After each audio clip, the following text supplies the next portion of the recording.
प्रारंभ करते हैं हड़प्पा सभ्यता या सिंधु सरस्वती सभ्यता कालीन धार्मिक स्थिति के दूसरे भाग को। अभी इसके पहले भाग में धर्म से संबंधित हमने कुछ बातों को जाना, जैसे तत्कालीन समाज में किन किन देवताओं का प्रचलन था। उनमें विशेष रूप से मातृदेवी, यज्ञ, शिव पार्वती, शिवलिंग और अग्नि पूजा की चर्चा हुई। अब आगे पशु पूजा की बात करते हैं।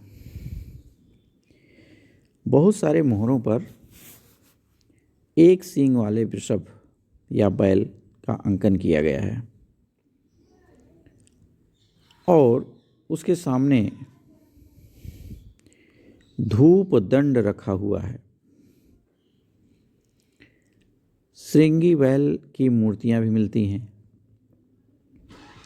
ऐसे महसूस होता है, लगता है कि ये कोई काल्पनिक या मिथकीय पशु देवता हैं जो सामान्य वृषभ का चित्रण और उनकी मूर्तियों से मिलती जुलती हैं।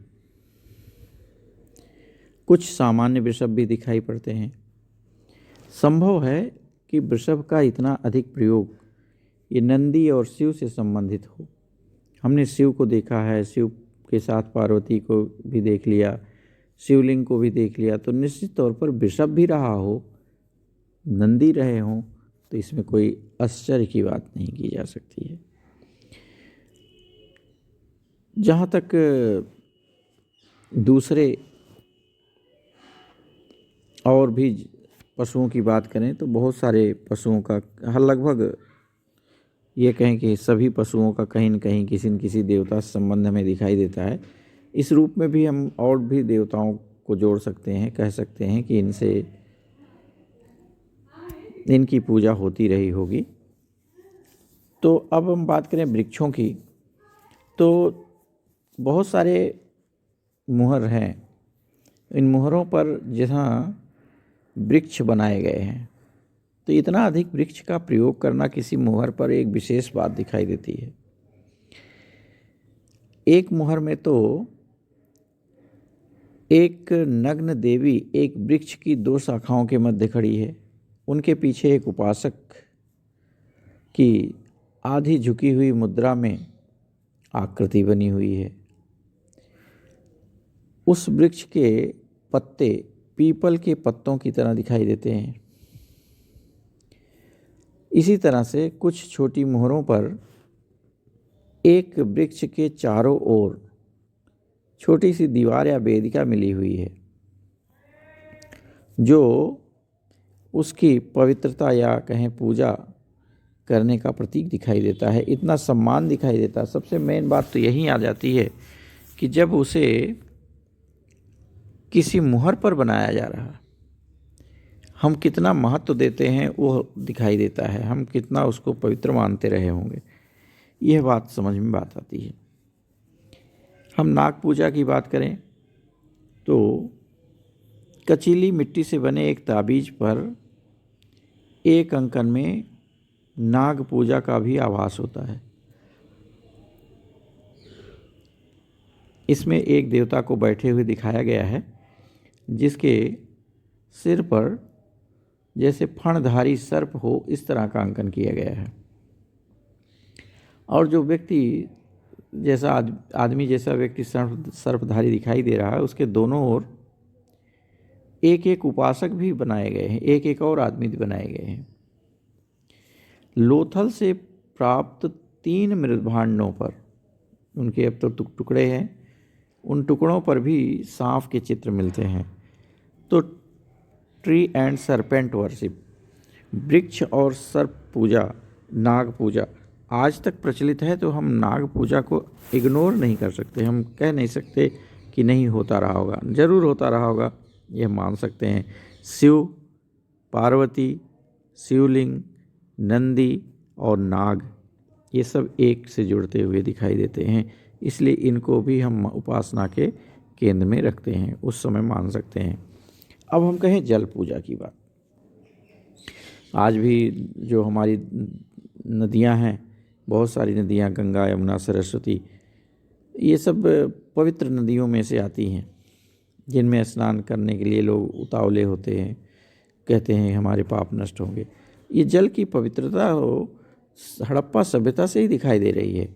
जब हमें जल की पवित्रता और धार्मिक स्थान की परंपरा वहाँ के बड़े स्नानागारों से समझ में आती है। कालीबंगा राखी गढ़ी में सार्वजनिक स्थानों पर जो अग्नि वेदिकाएँ बनी हैं, उनके निकट कुएं बने हैं। निश्चित तौर पर स्नान करने के लिए बना होगा, धार्मिक अनुष्ठान के लिए बना होगा, ऐसा लगता है। कुछ मोहरों पर घड़ियाल जैसे चित्र बने हैं, जो जल देवता या नदी की पूजा का प्रतीक दिखाई देता है। इतना ही नहीं, हड़प्पा, मोहनजोदड़ो, कालीबंगा, लोथल, धौलावीर, इन सब जगहों पर बड़े बड़े जलाशय मिलते हैं। उन जलाशयों के तटों पर कपड़े बदलने के लिए मकान बनाए गए रहे होंगे, ऐसा दिखाई पड़ता है। नीचे जाने के लिए सीढ़ियाँ बनी हैं और यह लगता है कि यह किसी न किसी पवित्र तिथि मुहूर्त पर सभी लोग स्नान करते थे। इस तरह का या पूजा करने की प्रतीक रहा होगा। जैसे आज हम पुष्कर सरोवर की बात कर सकते हैं राजस्थान में, तो इस तरह का उस समय रहा हो तो यह असंभव नहीं है। इसलिए जल पूजा की बात हमारे पास आ जाती है। सूर्य पूजा की बात करें तो बहुत सारे मोहरों पर स्वास्तिक के चिन्ह बने हैं। कहीं कहीं क्रॉस का भी अंकन दिखाई देता है, चक्र का अंकन दिखाई देता है। यह जो स्वास्तिक का संबंध है, यह सूर्य से हो सकता है। चक्र भी जो बने हैं और उनसे किरणें निकलती हुई दिखाई दे रही हैं, ये भी सूर्य आकृति का प्रतीक हो सकता है। तो सिंधु सभ्यता में सूर्य पूजा की संभावना हो सकती है, और संभावना क्या को हम बहुत अधिक विश्वास के साथ कह सकते हैं कि नहीं, उन पर ध्यान रहा होगा। लोगों के पूजा में सूर्य एक अच्छे बड़े देवता के रूप में रहे होंगे। हम कहें जंत्र मंत्र, तो जंत्र मंत्र जो है, तंत्र मंत्र, जंत्र मंत्र, ये सब बहुत पुरानी परंपरा।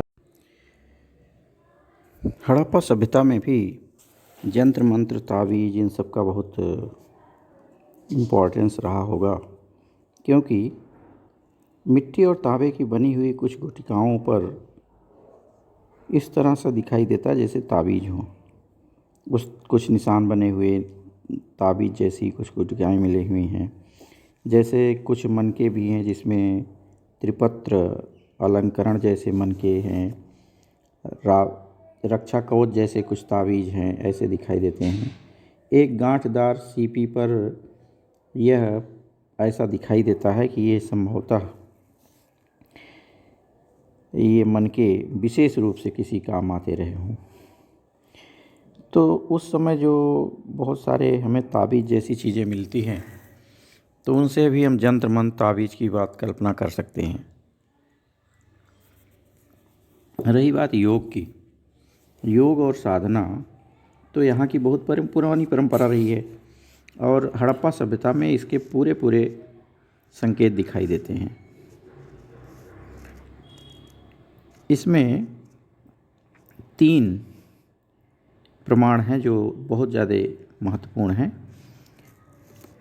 एक तो ये कि पशुपति की मुद्रा, पशुपति वाली मुहर, जो पद्मासन में बैठे हुए योग मुद्रा में योगेश्वर शिव का अंकन किया गया है।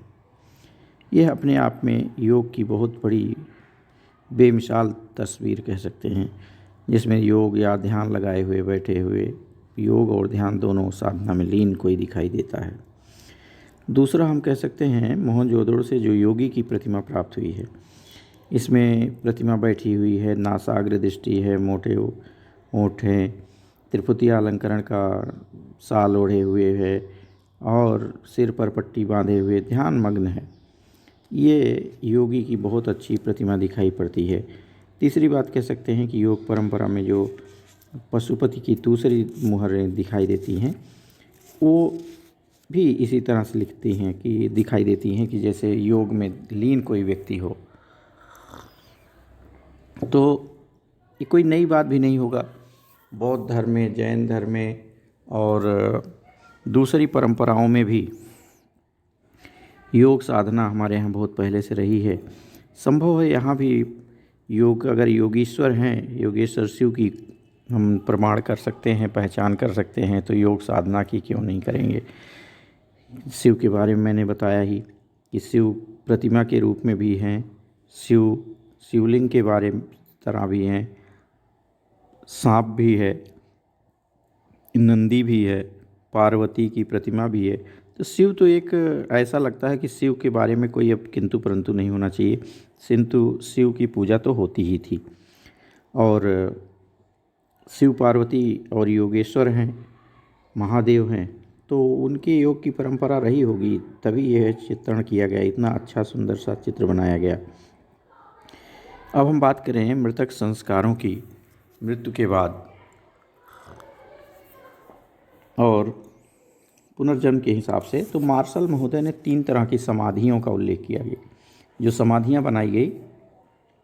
एक तो पूर्ण समाधि है, जहां पर शव को पूरी तरह से उत्तर दक्षिण में लिटा दिया गया और उसके ऊपर मिट्टी डाल दी गई, दफना दिया गया। इस तरह से ज़्यादा मिलते हैं। यद्यपि कुछ 2-4 ऐसी समाधियां भी हैं जो उत्तर दक्षिण नहीं होकर पूर्व पश्चिम भी हैं, लेकिन ज़्यादातर समाधियां उत्तर दक्षिण में करके, जैसे आज भी करते हैं, समाधिकरण किया गया है। कुछ समाधियां हैं जो आंशिक समाधियां हैं, जिसमें शव को पहले छोड़ दिया गया और पशु पक्षियों के खाने के बाद फिर बचे हुए भाग को ज़मीन में नीचे दफना दिया गया, गाड़ दिया गया। तो बचे हुए अस्थियों को दफनाना आंशिक समाधिकरण हुआ, अंश मात्र दफनाया गया।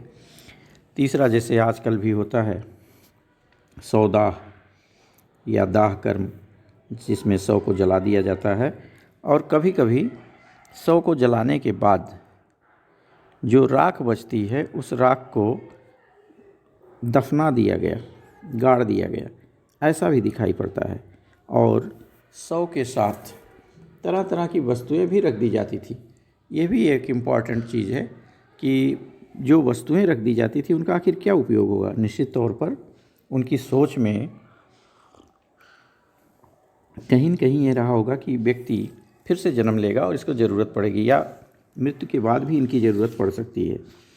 तो वो कुछ चीज़ें उनके साथ, अस्त्र शस्त्र, आभूषण, तरह तरह की चीज़ें उनके साथ रख दी जाती थी। तो ये पुनर्जन्म के विश्वास की बात है कि ये फिर ज़रूरत पड़ेगी और शव को, और फिर ये सब उपयोग में लाएगा। लोथल में एक संयुक्त समाधि मिली है। संयुक्त समाधि का मतलब एक स्त्री और एक पुरुष की समाधि एक साथ, दोनों स्त्री पुरुष दोनों के कंकाल मिले हुए हैं। और कालीबंगा से स्मारक समाधि की भी सूचना है, तरह तरह प्रमाण मिले हैं। स्मारक है कि जिसमें मनुष्य की ना तो अस्थि है न राख है, लेकिन स्मारक के रूप में कोई एक समाधि स्थल बना दिया जाए। तो इस तरह की सामग्री भी वहाँ दिखाई देती है मुख्य रूप से। तो मृत्यु संस्कार ही अपने आप में लगता है कि जैसे पुनर्जन्म की बात हो, पुनर्जन्म में इनका विश्वास रहा हो। तो इस तरह से हम देखते हैं कि ये जो धार्मिक स्थिति है ये बहुत ही उन्नत रही होगी। धार्मिक स्थिति, उसमें हर तरह की बातें दिखाई पड़ी।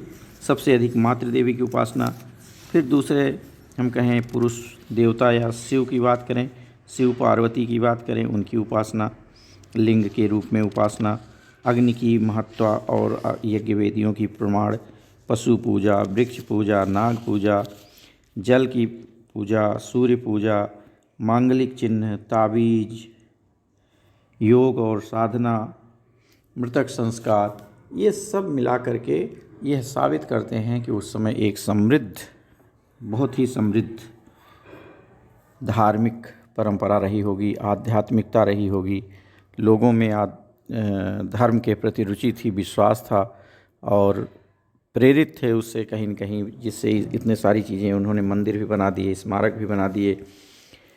तो हर तरह के प्रमाण हमें मिल जाते हैं। तो सिंधु सभ्यता न केवल नगर सभ्यता के रूप में प्रसिद्ध हम कह सकते हैं, बल्कि ये धार्मिक क्षेत्र में भी अपने समकालीन जो सभ्यताएं हैं उनमें कहीं न कहीं यह आगे दिखाई पड़ती है। तो जहाँ धर्म होगा वहाँ धर्म के साथ नैतिकता होगी, नैतिकता के साथ समृद्ध आर्थिक जीवन, धार्मिक जीवन हो सकता है, क्योंकि समृद्ध नैतिकता वाली ही सभ्यता टिकती है और वो लंबे समय चलती है। नैतिक व्यापार भी टिकता है, अनैतिक व्यापार टिकता नहीं। तो कहीं न कहीं धर्म और नैतिकता और व्यापार और समृद्धि सब एक में जुड़ा हुआ दिखाई देता है।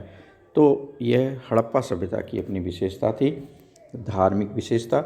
आज यहीं पर रोकते हैं, फिर अगले वीडियो में हड़प्पा सभ्यता की और बातों को ले आते हैं आप सबके सामने। धन्यवाद।